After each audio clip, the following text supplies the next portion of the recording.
o sobrenatural do Senhor. Ó Pai, nós não temos medo de falar o quanto recebemos e o quanto gastamos, Senhor Deus, porque tudo é para o Senhor, nada fica para nós. Ó Pai, nós não queremos, Senhor Jesus Cristo, ser aqui, ó Deus, uma igreja milionária sem propósito, Senhor. Ó Pai, nós queremos ser uma igreja próspera com propósito, Senhor. Por isso continua, Senhor Jesus, nos guiando, Senhor, em cada momento, em cada lugar. Derrama a tua unção, ó Pai, prospera o teu povo, Senhor. Ó Deus, tudo aquilo, Senhor Jesus Cristo, que hoje está retido, ó Deus, venha ser, ó Deus, liberado dos céus, para que a tua igreja possa, em nome de Jesus, ó Deus, viver os teus avanços e não os avanços de Satanás. Ó Pai, que todos possam caminhar em justiça, em retidão. Ó Pai, continua nos dando autoridade, discernimento e sabedoria para administrar os recursos que são do Senhor e não, ó Deus, deles, ó Pai, ou da tua igreja, Senhor. Ó Deus, esses recursos estão na igreja, mas são do Senhor.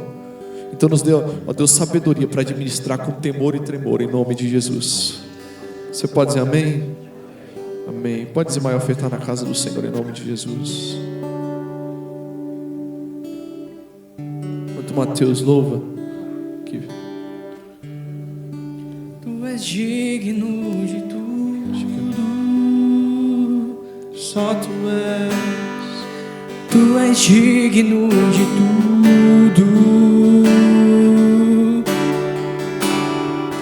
pois tudo vem de ti e tudo é para ti, tua é a glória.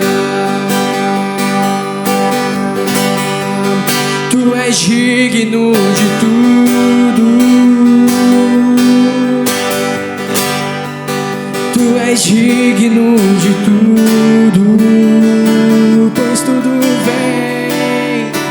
pois tudo vem de ti e tudo é para ti, tua é a glória. Te exaltamos,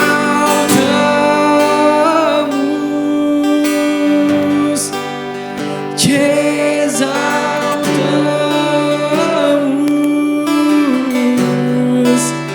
te exaltamos,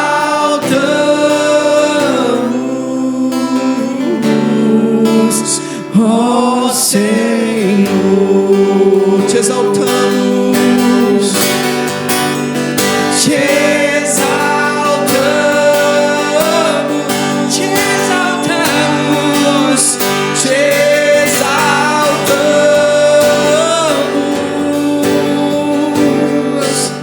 te exaltamos,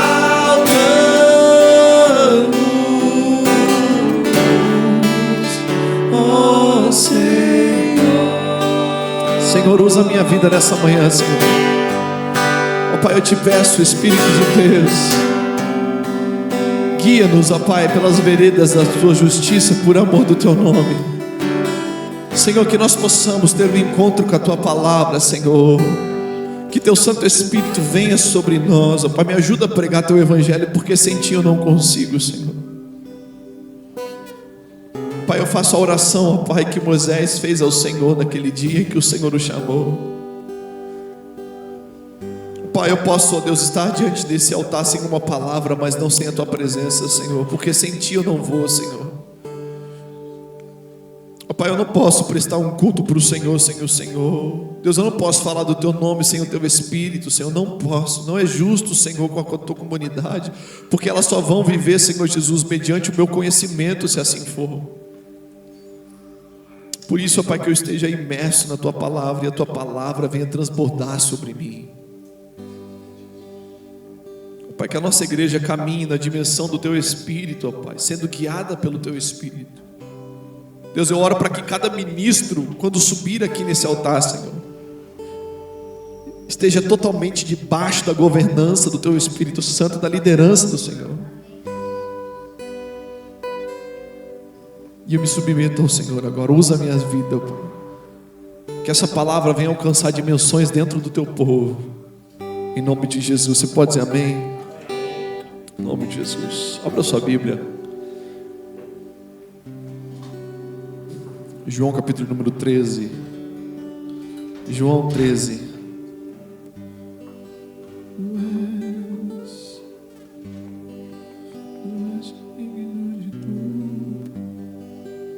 João capítulo de número 13.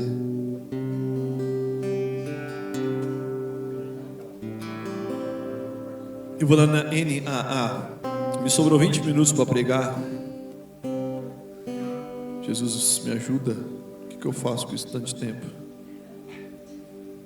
Só a leitura, 10 minutos. Mas eu preciso falar alguma coisa para vocês. E eu preciso te dizer, para você não ficar perdido na pregação, tá bom? Então, eu pretendo falar um pouco sobre os passos do Senhor Jesus Cristo que Ele estabeleceu para que nós pudéssemos segui-los. Mas eu quero fazer de uma maneira um pouco diferente hoje. Quem já assistiu um filme que quando ele começa com uma cena final, mas você não entende muito bem, aí depois ele começa a história tudo do começo, para que no final de novo você fala, aquela cena do começo está aqui no final, agora eu entendi. Lembra disso não? Quem já viu assim? Geralmente, um dos filmes mais conhecidos desse é o Resgate do Soldado Ryan, né? Que ele já começa lá no túmulo e tal. E mais ou menos assim. Hoje eu vou começar com um texto final, para você entender, depois a gente vai para o começo. Pode ser? Então esse texto aqui é o texto que a gente vai para o final. Eu só vou ler uma vez, para a gente não perder tempo. Então João capítulo número 13. Verso número 1 vai dizer o seguinte: antes da festa da Páscoa, sabendo Jesus que era chegada a sua hora de passar deste mundo para o Pai, tendo amado os seus que estavam no mundo, amou-os até o fim. Durante a ceia, tendo já o diabo posto no coração de Judas, filho de Simão Iscariotes, que traísse Jesus, sabendo este que o Pai tinha confiado tudo às suas mãos e que ele tinha vindo de Deus e voltava para Deus, levantou-se da ceia, tirou a vestimenta de cima, pegando uma toalha, cingiu-se com ela. Em seguida, Jesus pôs água numa bacia e começou a lavar os pés dos discípulos e a enxugá-los com a toalha que estava cingido. Quando se aproximou de Simão Pedro, este lhe perguntou: vai lavar os meus pés, Senhor? Jesus respondeu: o que eu faço? Você não compreende agora, mas vai entender depois. Então Pedro disse: o Senhor nunca lavará os meus pés. Ao que Jesus respondeu: se eu não lavar, você não terá parte comigo. Então Pedro lhe pediu: Senhor, não somente os pés, mas também as mãos e a cabeça. Jesus respondeu: quem já se banhou não precisa lavar nada, a não ser os pés, pois quanto ao mais está todo limpo, e vocês estão limpos, mas não todos. Pois ele sabia quem era o traidor. Foi por isso que disse: nem todos estão limpos.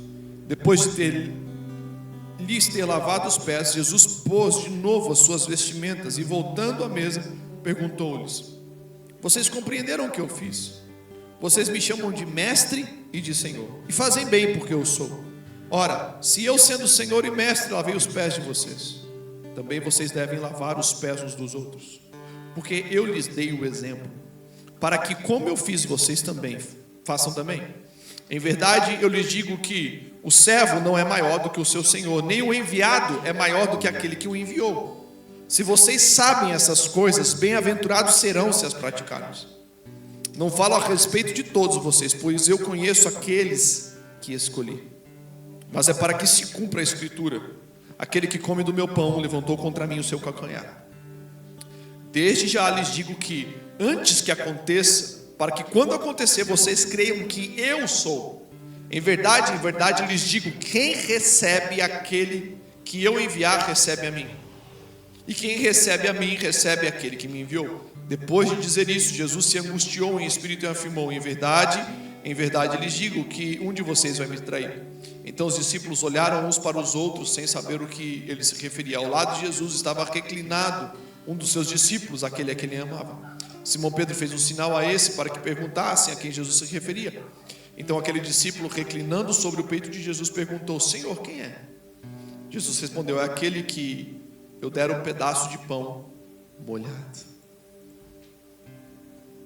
Então Jesus pegou um pedaço de pão e, tendo-o molhado, deu a Judas, filho de Simão Iscariotes. E depois que Judas recebeu o pedaço de pão, imediatamente Satanás entrou nele. Então Jesus disse a Judas: o que você pretende fazer, faça depressa. Nenhum dos que estavam à mesa entendeu porque Jesus tinha dito isso. Agora você vai pular para 1 Coríntios capítulo de número 11.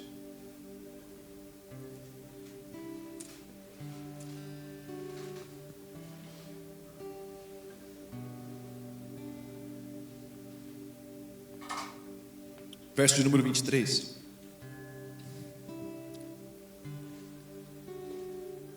Onze, 1 Coríntios 11, 23. Obrigado, Vitor. Obrigado. Deus abençoe. 1 Coríntios 11, 23 vai dizer: porque eu recebi do Senhor o que também lhes entreguei, que o Senhor Jesus, na noite em que foi traído, pegou um pão e, tendo dado graças, o partiu e disse: isto é o meu corpo que é dado por vocês, façam isso em memória de mim. Do mesmo modo, depois da ceia, pegou também o cálice, dizendo: este cálice é o cálice da nova aliança no meu sangue, façam isso todas as vezes que o beberem, em memória de mim.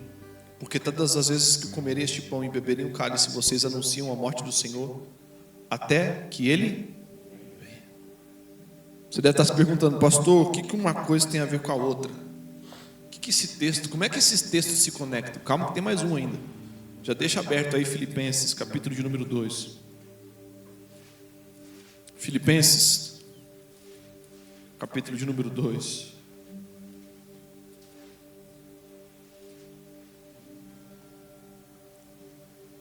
Primeiro texto que nós lemos, de João, capítulo de número 13.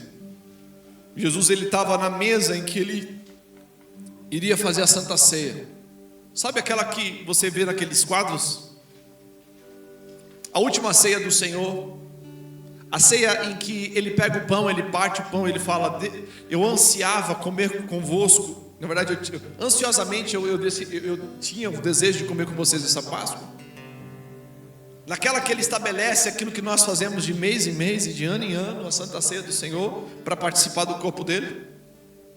Pois bem, é o que acontece em João capítulo de número 13. Só que antes dele partir o pão, antes dele dar o sangue e falar: esse é o sangue da nova aliança, o Senhor, ele toma uma atitude. Ele lava os pés dos discípulos. Então, às vezes a gente olha para a atitude de Cristo lavar os pés, a gente não entende a dimensão profética que há em João 13. Você não compreende todas as dimensões que essa simples atitude de Cristo reflete nas nossas vidas. E o que ela representa, Gustavo, para nós. Quando você fala de João capítulo 13, eu acho que a gente pensa assim: o Senhor estabeleceu simplesmente um propósito de que eu devo servir você. Mas é muito mais do que isso. Existem muitas e muitas e muitas camadas escondidas em João capítulo de número 13. Só que antes da gente imergir nessa camada rapidamente, eu preciso lembrar uma coisa para você. Quem é que estava com Jesus em João capítulo 13? Os 12? Você lembra o nome dos 12? Não? Não? Tá bom. Vamos fazer o seguinte: vamos perguntar quem não estava naquela ceia. O apóstolo Paulo estava na ceia? Não estava na ceia? Não, né? Por quê? Porque Paulo só se converte em Atos capítulo de número 9. Só que quem que escreveu 13 livros ou 13 cartas do Novo Testamento? Paulo. Ou Saulo. Certo ou não? Ele não é de Damasco, ele estava em Damasco. Ele era de Tarso. Paulo de Tarso, é isso. Eita, ré, faltei um dia só. Já tá dando bem. Faltou na ré que dá nisso, né? Só que quando o apóstolo Paulo, já convertido, depois de ter uma experiência com o Senhor, ele começa a estabelecer as cartas para a igreja, ele começa a instruir as cartas e as igrejas do caminho que ela deve andar. Ele começa a ajustar algumas coisas. E dentro dessas coisas que ele ajusta, tem 1 Coríntios capítulo 11, verso 23. E E ele começa dizendo o seguinte: porque eu vos entreguei aquilo que eu também recebi. De quem? Dos apóstolos? Aquilo que eu recebi de João, aquilo que eu recebi de Barnabé, aquilo que eu recebi de Pedro. Não, aquilo que eu recebi de quem? Do 100. Mas o que ele fala aqui? Porque na noite em que Jesus foi traído, ele partiu o pão e deu o vinho. Como é que ele recebeu do Senhor se ele não estava na mesa com o Senhor? Ele não estava lá com os 12. Quando você vai ler o livro de Atos, você vai ver que por pelo menos 3 vezes o apóstolo Paulo relata ter uma experiência com Cristo, de aparição do Senhor. E um dos problemas que ele vai tentar resolver para a igreja, ele fala: eu conheço um homem, não sei se no espírito ou na carne, mas ele foi até o 3º céu, e ele viveu coisas inefáveis das quais não podem ser ditas. O que eu quero dizer? Que tudo bem, o apóstolo Paulo não estava em João 13, mas depois que ele se converteu ao Senhor, depois de uma restauração e dos seus olhos abertos, ele foi inserido dentro de uma dimensão em que o próprio Cristo deu para ele uma santa ceia, cara.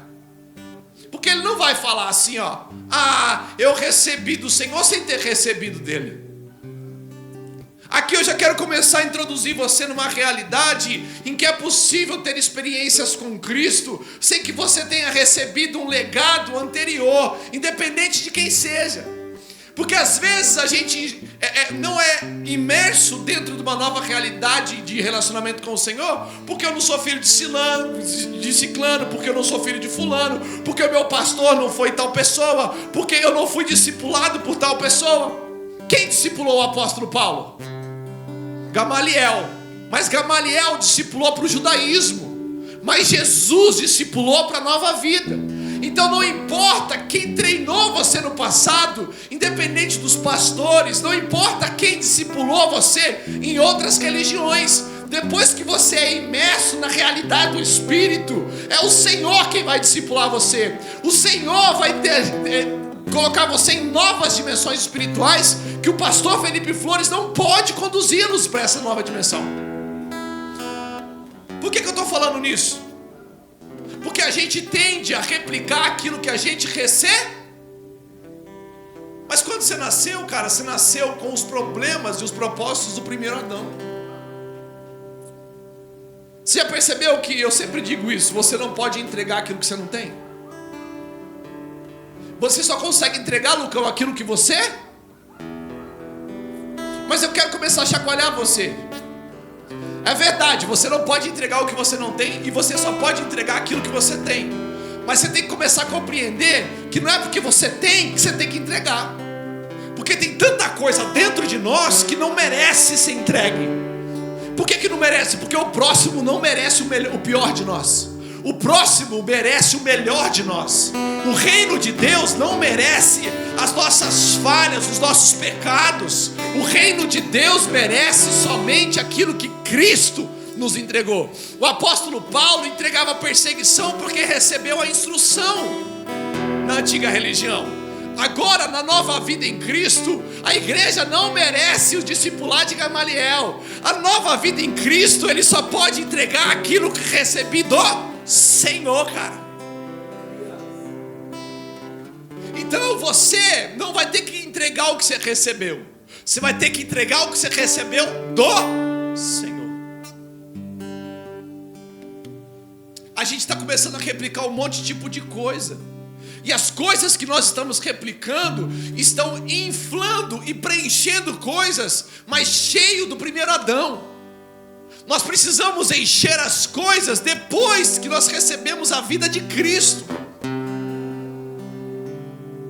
É por isso que o apóstolo Paulo, quando ele vai falar para a primeira carta, para a igreja de Corinto, ele fala: porque eu vos entreguei aquilo que eu recebi do Senhor, E o que eu recebi do Senhor? Não foi um discipulado, não foi um ensinamento, não foi recursos, não foi dinheiro, não foi simplesmente dores, não foi simplesmente algemas, não foi simplesmente cicatrizes, mas eu recebi do Senhor o seu corpo e o seu sangue. Eu recebi do Senhor vida, por isso eu vou lhes dar vida. Eu recebi do Senhor uma nova dimensão, de uma nova realidade que me introduz no reino de Deus e não no reino do judaísmo. Então você precisa começar a multiplicar as revelações que o Senhor Jesus está te dando e não as concepções religiosas que você tinha no passado, cara.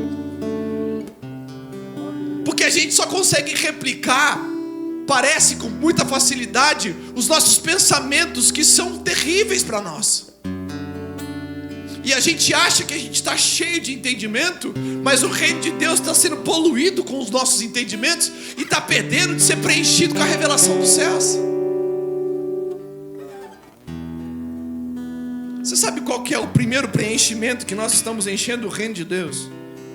E que não está sobrando espaço para que haja manifestação plenamente de Cristo no reino dele? Repita comigo: orgulho. Você percebeu que parece que tudo gira em torno da gente mesmo? Não é simplesmente um culto, mas é todas as áreas da nossa vida, ela começa a girar em torno da gente mesmo. Então a gente começa a olhar as coisas a partir de uma ótica natural. Eu só meço avanços naturalmente. Por quê? Porque o orgulho faz isso com a gente, Vitor.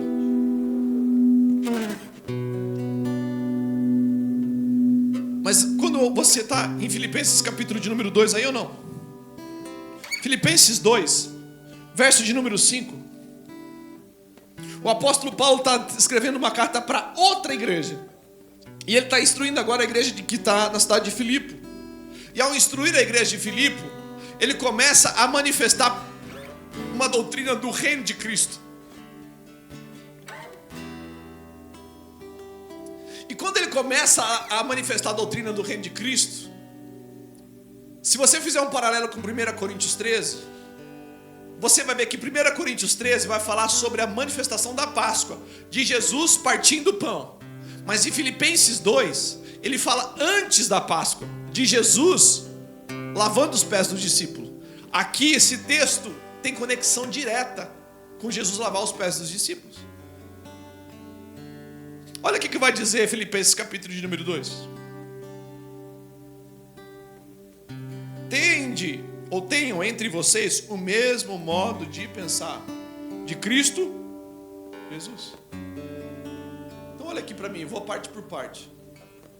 Ele diz o seguinte: tenham o mesmo modo de pensar do pastor Felipe Flores. Ele diz assim, tenham o mesmo modo de pensar do apóstolo Paulo, que estou escrevendo essa carta para vocês. Você sabe qual que é o problema? É que geralmente os líderes, Milena, eles tentam implementar a própria visão na pessoa. Eles querem fazer uma réplica daquilo que elas veem. Então eles tentam inculcar dentro de você, Monique, a forma como ela vê as coisas. Porque ela não submeteu a visão dela a uma visão de Cristo, Aleph. Então, a liderança correta e a visão correta do reino de Deus não é como eu vejo as coisas, mas é como o Senhor me permitiu ver as coisas. Quem já esteve numa reunião aqui comigo, você sabe, às vezes eu uso um termo. Qual o termo que eu uso? Aqui digo eu, não o Senhor. Por que eu falo isso? Porque nessa hora é a visão do Felipe Flores. É totalmente questionável isso daí. Você pode falar, pastor, não concordo com isso. Por quê? Porque eu tenho que saber dividir as visões que eu tenho. Eu tenho que saber dividir se o passo que eu tenho que dar é uma visão do Flores, ou se o passo que a gente está dando é uma visão do Senhor. Nas visões do Senhor, eu como líder tenho que falar, gente, o Senhor nos deu esse norte, não podemos sair dele. Quando eu falo, gente, eu estou vendo dessa forma, eu acho que tem que ser dessa forma, isso é questionável. Porque aqui é o Felipe Flores falando. O apóstolo Paulo compreendeu isso, por isso ele falou, Gustavo, tenha o mesmo modo de pensar de Cristo, não dele. Por quê? Porque esse é o modo de pensar. Agora, por que você tem que ter um modo de pensar de Cristo, mãe? Por quê, pai? Porque assim como você pensa, assim você é. E assim como você é, você replica em atitude. Então, se você começa a pensar como Cristo, você vai ter as mesmas atitudes de... Calma aí, que ele está tomando umas dimensões aqui que você não está entendendo, mas olha só isso aqui.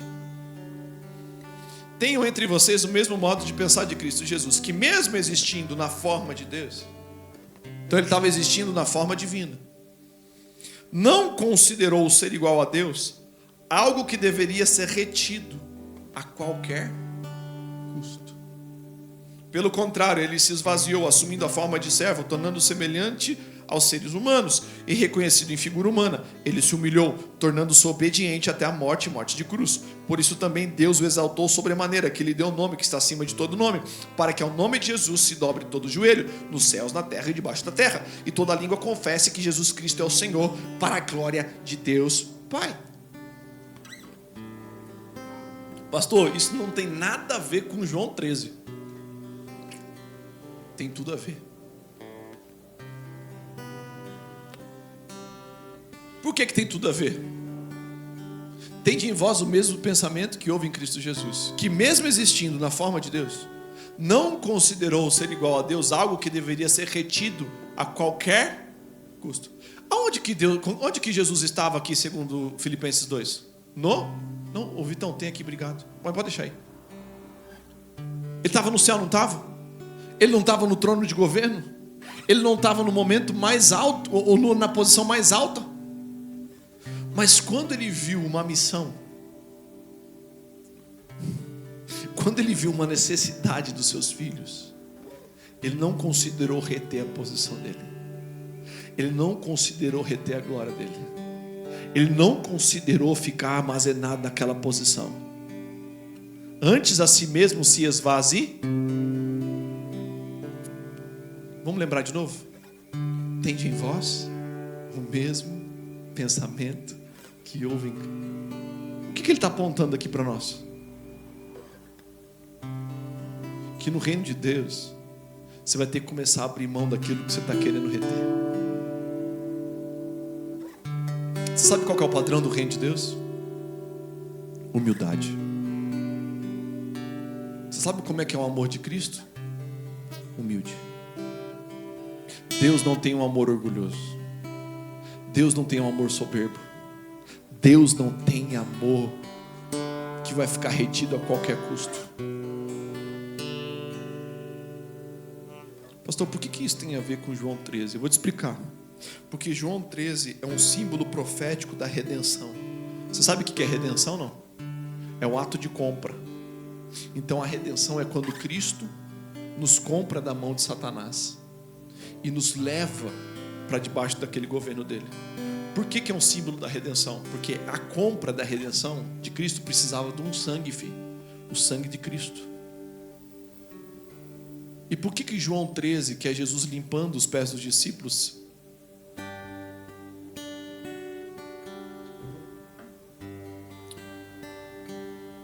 por que ele aponta para a redenção?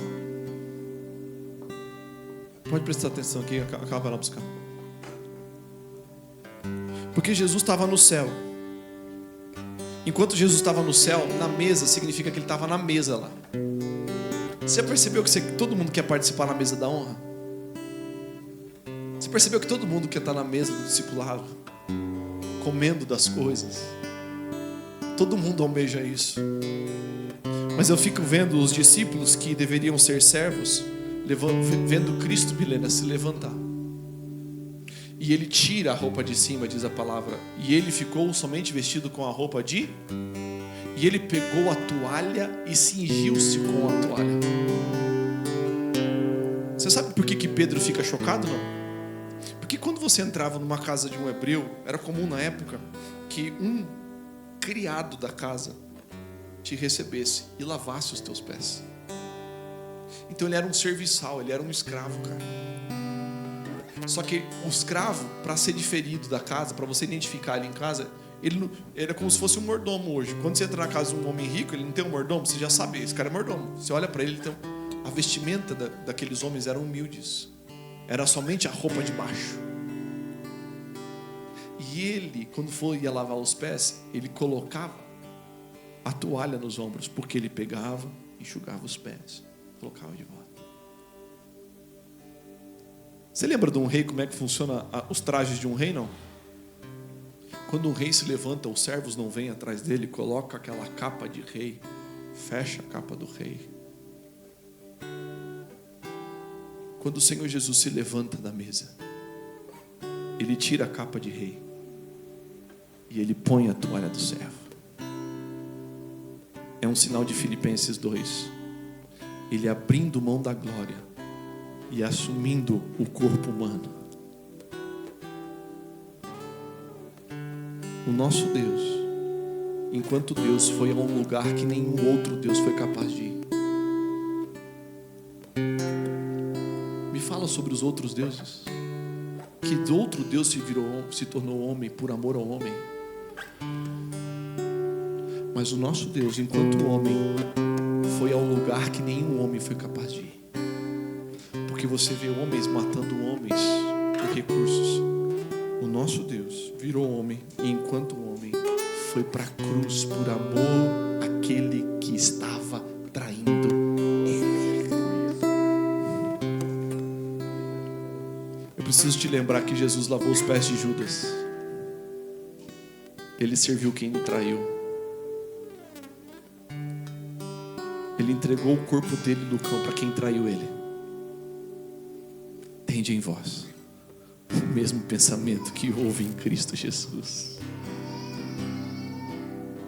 E quando ele lava os pés, ele está falando, é uma dimensão de servidão muito maior que todos já foi. Pedro novamente simboliza a igreja. Não, Senhor, o Senhor não vai lavar meus pés, não. Sabe por que Pedro não quer? Porque o Senhor me tirou de um lugar horrível. Agora o Senhor me pôs numa posição boa. Agora a gente está em outro patamar, Senhor. Agora a gente é líder, Senhor. Agora a gente tem um reino, Senhor. Agora a gente avança, Senhor. Agora tem quem nos sirva, Senhor. Agora a gente está cheio de dinheiro, Senhor. Agora a gente está com novas dimensões, Senhor. Agora vamos avançar, vamos conquistar, a cidade é nossa. Deus está falando, não é assim no meu reino, não é assim na minha dimensão. Vocês ainda têm que aprender comigo, que sou manso e humilde de coração. Eu avanço na humildade, eu avanço quando você se humilha, eu avanço quando você troca o orgulho e se comprova que você vai ter que lançar pó sobre a sua cabeça. É boca no pó, é você se vestindo de humildade, porque é na humildade que o meu reino avança. No meu reino não tem lugar para orgulhosos. No meu reino não é feito simplesmente de reis, porque eu vos constituí sacerdote real. Eu não te constituí rei, não. É sacerdote do rei. Você precisa de humildade, porque eu estabeleci o padrão. Eu abri mão da minha glória para assumir a tua forma humana, e sendo homem fui no lugar que você ainda não foi, para que você pudesse ser restaurado. E agora você quer orgulho, agora você quer destreza, agora você quer posicionamento. Boca no pó, porque é assim que eu estabeleço o meu reino.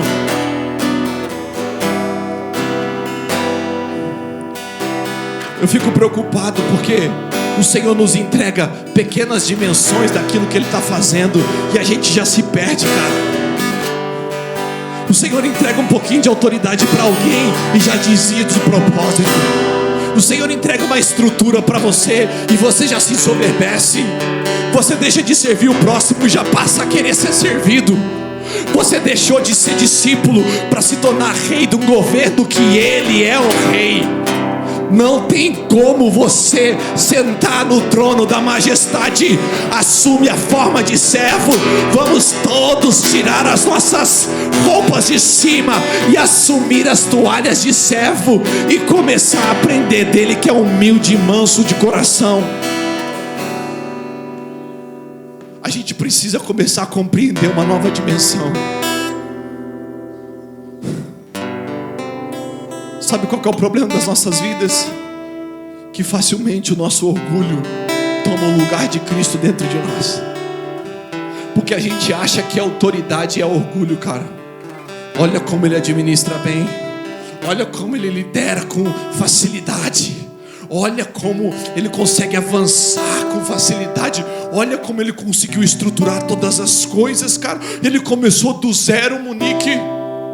Ele não tinha nada, olha como cresceu. Deixa eu te falar uma coisa: o Senhor vai continuar entregando mais e mais e mais para os humildes. O Senhor está nos conduzindo a um novo nível de igreja, queridos. Não uma igreja soberba, não uma igreja autoritária, mas uma igreja com autoridade.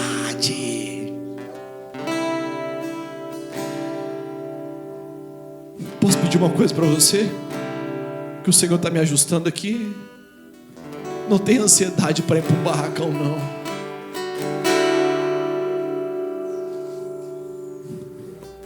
Deus não construiu nenhuma casa no deserto, Aleph. 40 anos ele não construiu um tijolo, cara. Durante 40 anos era só uma tenda balançando, igual o Mariano estava falando aqui.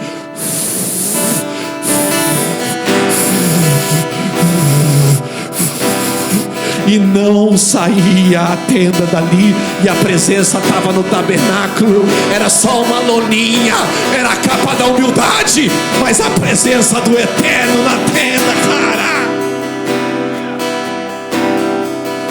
Você está querendo construir grandes coisas e está perdendo a humildade. Quando Davi quis construir um templo, ele disse: eu não habitei em templos feitos por mãos humanas, mas eu vivi de deserto, de tenda em tenda, de tenda em tenda. É você pegando essa tenda branca e colocando sobre os seus ombros, dizendo: não importa a estrutura, eu vou servir no deserto. Não importa a estrutura, eu vou servir na humildade. Não importa o que tem sobre as nossas cabeças, eu quero a glória, e só a glória me interessa. A glória do Eterno e não a glória do humano, a glória de Deus. Por isso nos humilha, Senhor. Nos humilha, Jesus. Nos humilha, Senhor. Nós queremos assumir as nossas capas de servos, Senhor. Humilha-nos, ó Pai, diante da Tua poderosa mão.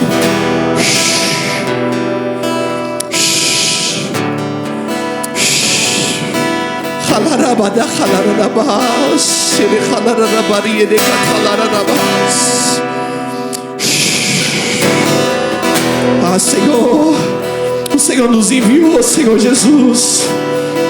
Senhor, o Senhor nos enviou, Pai. O Senhor disse: assim como eu fiz, façam vocês.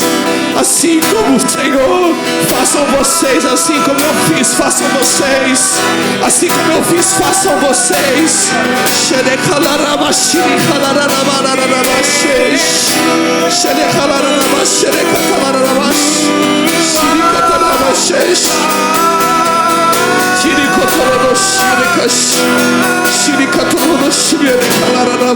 Yeshua, declare: deixa o Senhor mover. Agora é com Ele, não mais está nas minhas mãos, não está mais em mim, agora é Ele. Não está mais em mim, agora é Ele.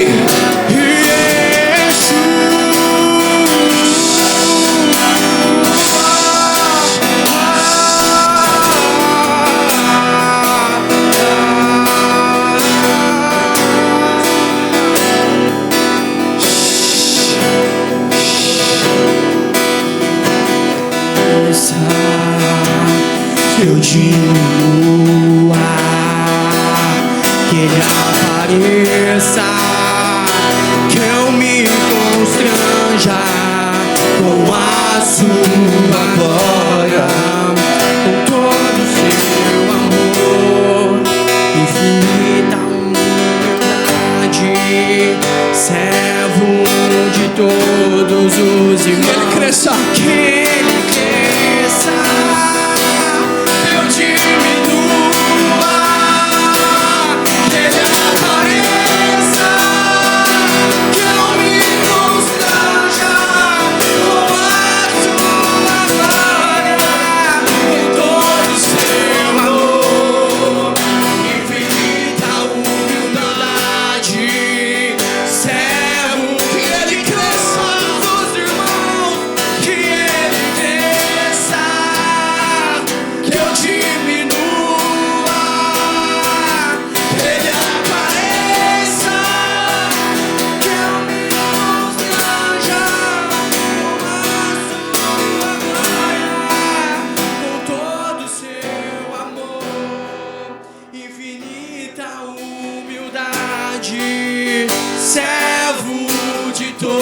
todos os irmãos. Que ele cresça, que eu diminua, que ele apareça, que eu me constranja com a sua glória, com todo o seu amor, infinita humildade, servo de todos os irmãos.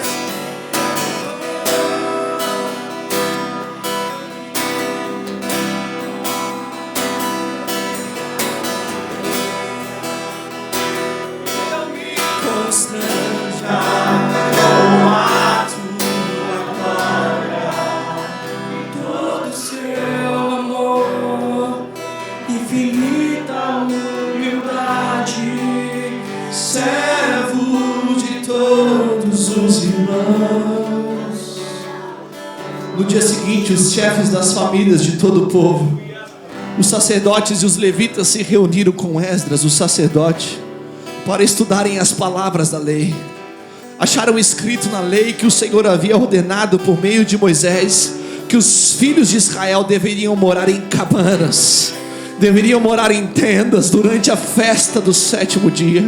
Assim publicaram e anunciaram em todas as suas cidades e em Jerusalém, dizendo: saiam para os montes e tragam ramos de oliveiras, ramos de zambujeiros, ramos de murtas, ramos de palmeiras e ramos de árvores frondosas para fazer cabanas, como está escrito. O povo saiu e trouxeram os ramos e fizeram para si cabanas, cada um no seu terraço e nos seus pátios, nos átrios da casa de Deus, na praça do portão das águas e da praça do portão de Efraim.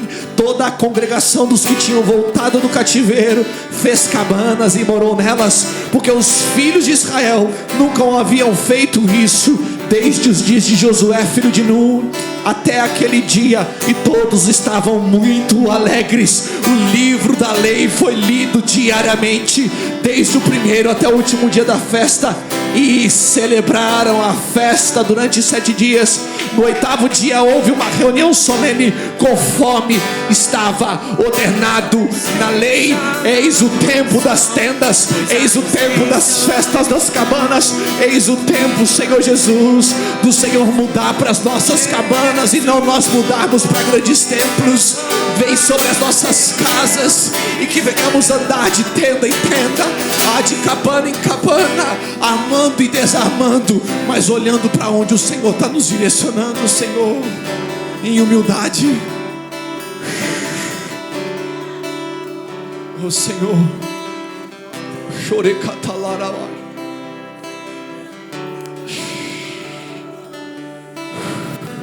Estou voltando à essência da adoração, e a essência és tu, a essência és tu, Jesus. Oh, me perdoa pelo que eu fiz dela, pois a essência és tu, a essência és tu, Jesus.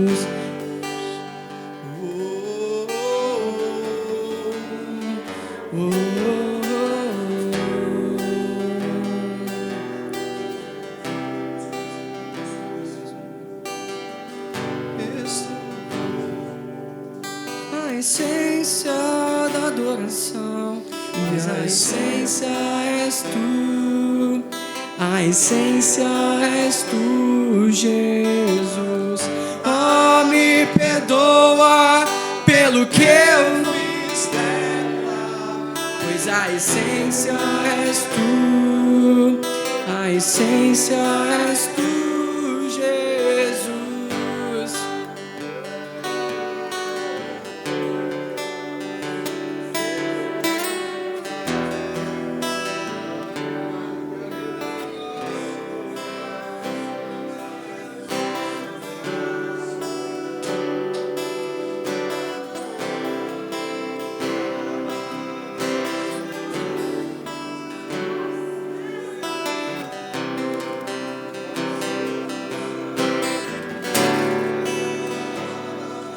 Meu orgulho me tirou do jardim,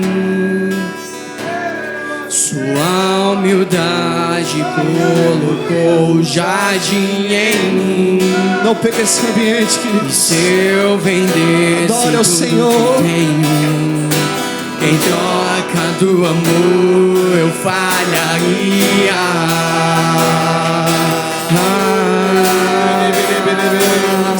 Pois o amor não se compra, quem se merece, o amor se ganha, de graça o recebe. Eu quero conhecer Jesus. Eu quero conhecer Jesus. Eu quero conhecer Jesus. Eu quero conhecer Jesus. Declare Yeshua.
Vinde a mim, vós que estáis cansados e sobrecarregados, e eu vos aliviarei.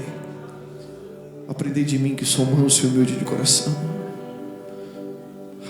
O Senhor gritou agora muito forte: vinde a mim, vós que estáis cansados e sobrecarregados, no meu coração.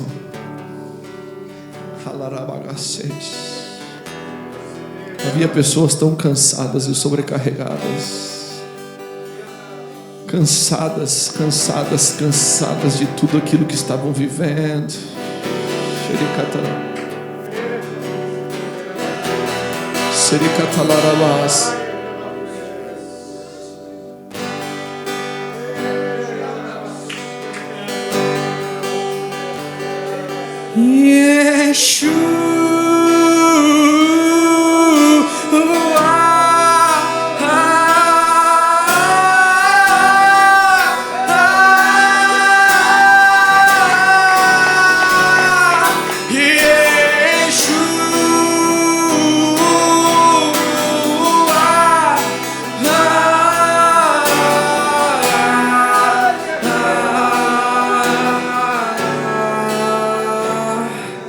Meu orgulho me tirou, sua humildade colocou um jardim em mim. Se eu vendesse tudo que tenho, em troca do amor eu falharia. Pois o amor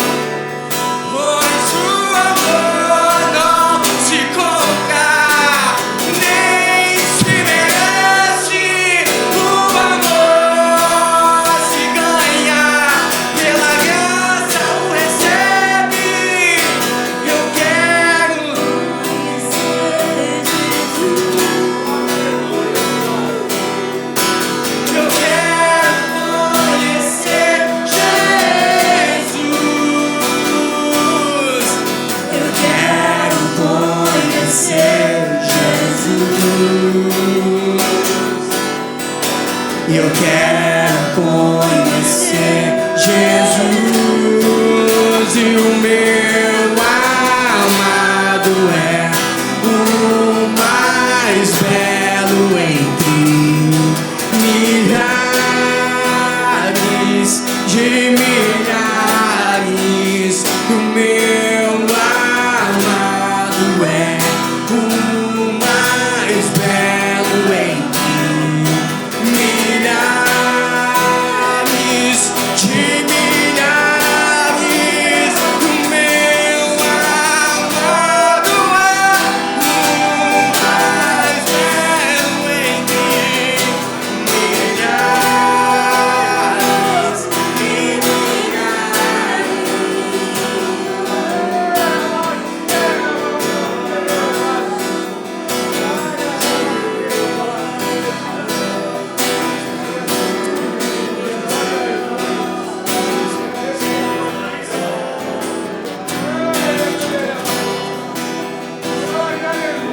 Eu vim correndo te encontrar, pois tenho algo a te dizer.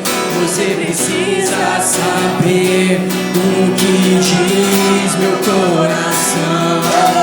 Eu vim correndo te encontrar, pois tenho algo a te dizer. Você precisa saber o que diz meu coração.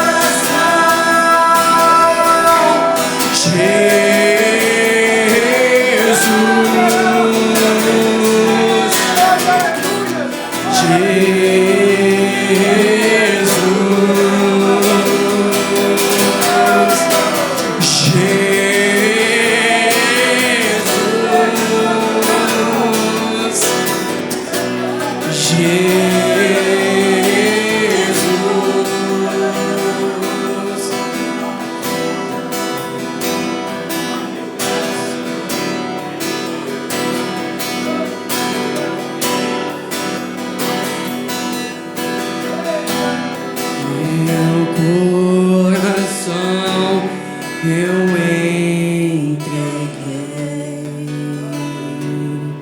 a ti, percebi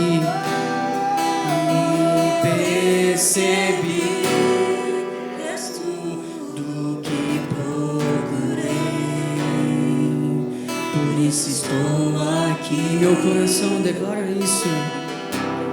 Meu coração eu entreguei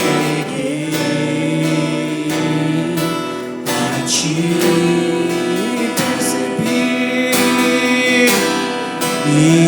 percebi que és tudo que procurei, por isso estou aqui.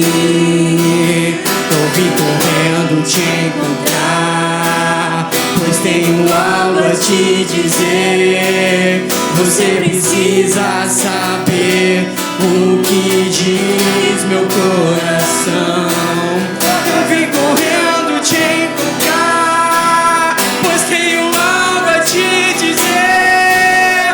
Você precisa saber o que diz meu coração.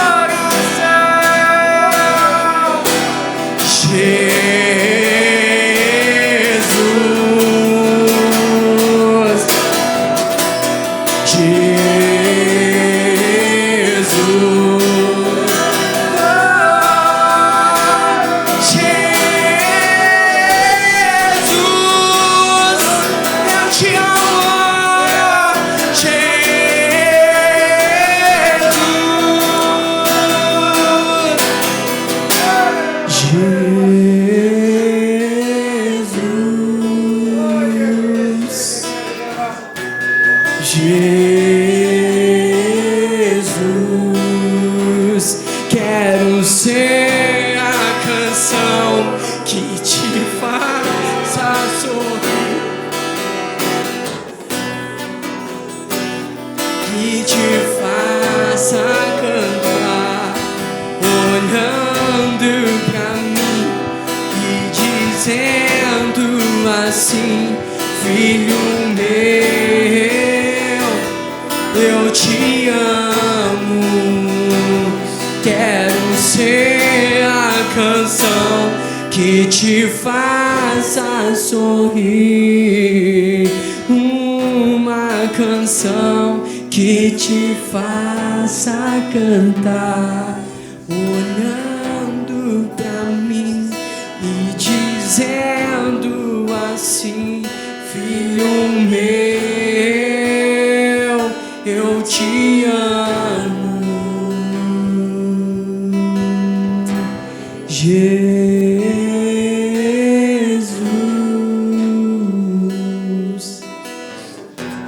Jesus,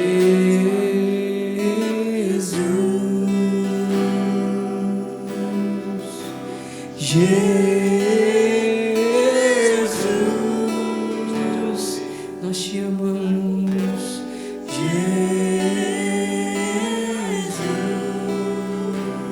quero ser a canção que te faça sorrir. Uma canção que te faça cantar, olhando pra mim e dizendo assim: filho meu, eu te amo. Jesus, Serigalarabia Soleras.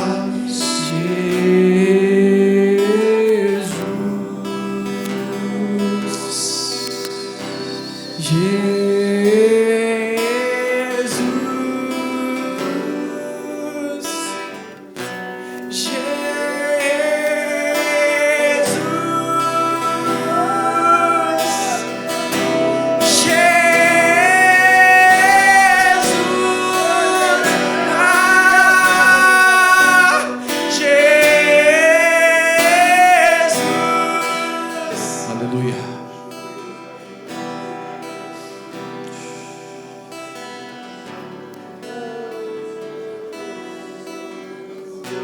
Você sabe que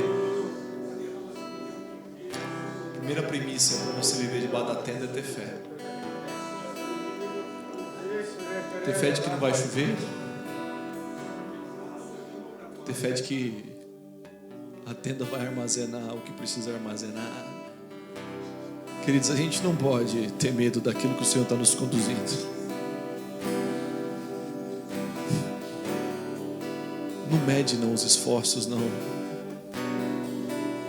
Acho que nós vamos para uma tenda, filho. Acho que nós vamos ter que mudar o nome da igreja, Lucão. Tenda Unidade da Fé. A gente foi selado uma vez. Dura coisa é recalcitrar contra os agrilhões, irmão. Eu sei que você não quer, mano, mas eu acho. Hoje é um selo, gente, de muitas coisas aqui nessa manhã. O Senhor restaurou vidas, o Senhor entregou palavras proféticas. E eu estava aqui, o Senhor me mandou fazer algo.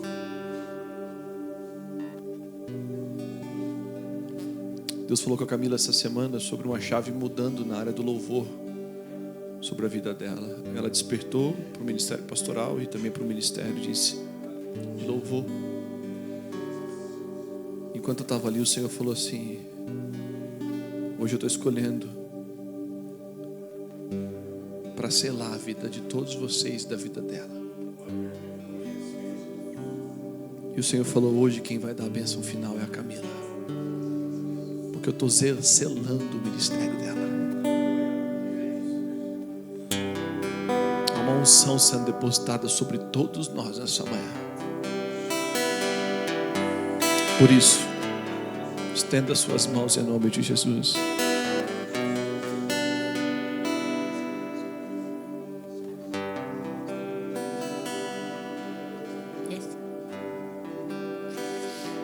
Senhor, nós te agradecemos. Nós te agradecemos pela tua presença. Nós te agradecemos, Senhor, pela tua palavra. Nós te agradecemos, Senhor, porque o Senhor nos escolheu. Nós te agradecemos, Senhor, pelo teu sacrifício na cruz. Pai, em nome de Jesus, que os nossos olhos estejam voltados a ti. Ah, Pai, que em nome de Jesus os nossos corações queimem mais para as coisas dos céus, pelas coisas do Senhor do que da terra. Ah, Pai, eis-nos aqui. Em nome de Jesus, usa-nos, ó Pai, em cada um, Jesus, naquilo que o Senhor tem para eles. Em nome de Jesus, muito obrigada pela Tua presença. Muito obrigada pelo Teu amor. O Senhor os abençoe e os guarde. O Senhor faça resplandecer o seu rosto sobre vocês e tenha misericórdia de vocês. O Senhor sobre vocês levante o seu rosto e lhe dê a paz. Amém. Em nome de Jesus.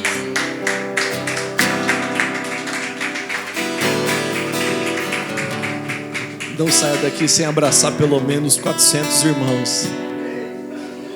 Bom domingo, em nome de Jesus. Você que nos acompanhou até aqui, Deus te abençoe, Deus abençoe a sua vida. Se você quiser experimentar essa unção, você tem que vir aqui. Amém? Deus seja contigo. O endereço é Avenida Diogo Álvares, número 2267, enquanto o Senhor permitir. Deus te abençoe. Deus seja com vocês, queridos, em nome de Jesus.